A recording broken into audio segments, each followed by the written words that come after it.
Hello friends, तुमचं जयश्री किचनमध्ये स्वागत आहे।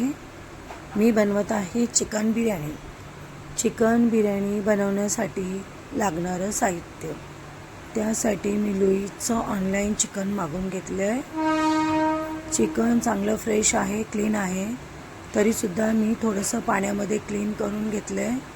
क्लीन करून झाल्यावर धना पावडर, जिरा पावडर, मिरची पावडर, हळद, मीठ आणि दही हे सगळं मी एकजीव करून घेते। एकजीव करून झाल्यानंतर त्याला 15 ते 20 मिनटं मी साईडला ठेवते। त्यानंतर एका बाउलमध्ये पाणी गरम करायला ठेवते। त्यानंतर थोडा खडा मसाला, तेजपत्ता, जिरे सगळं टाकून त्यामध्ये बासमती तांदूळ हे व्यवस्थित 80% बॉईल करून घेऊया। ते बॉईल झाल्यानंतर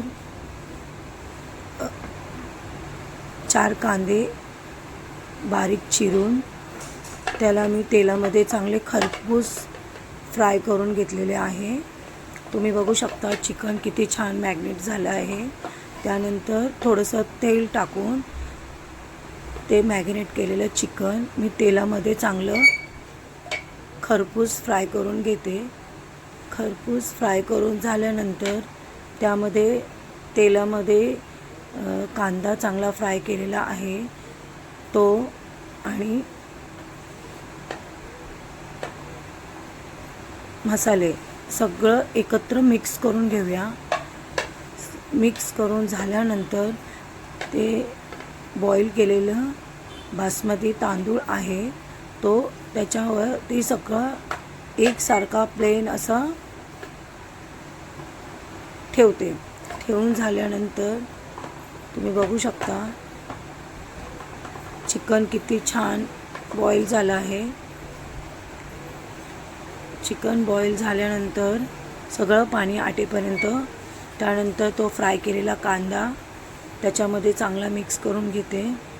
मिक्स करून झाल्यानंतर त्याच्यामध्ये बॉईल केलेला जो तांदूळ आहे तो मी एकसारखा त्याच्यामध्ये व्यवस्थित असं पाणी गाळून घेतलेलं आहे।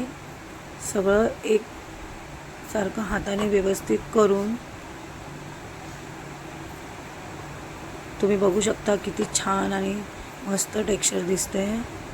त्यानंतर मी तो कांदा आहे तो चांगला खरपूस फ्राय केलेला तो एकसारखा त्याच्यावर टाकून थोडी बारीक चिरलेली कोथिंबीर ती व्यवस्थित लावून आणि थोडंसं पाणी घेऊन त्यामध्ये केशर टाकले। केशर टाकून व्यवस्थित त्याच्यावर सगळीकडे एकसारखं मस्तपैकी त्याला असं टेक्स्चर दिलं आहे। तुम्ही बघू शकता किती छान आणि मस्त बिर्याणी दिसते। तुम्हाला अशीच माझ्या छोट्या व्हिडिओ जर आवडले असतील लाईक करा, शेअर करा, सबस्क्राईब करा। थँक्यू।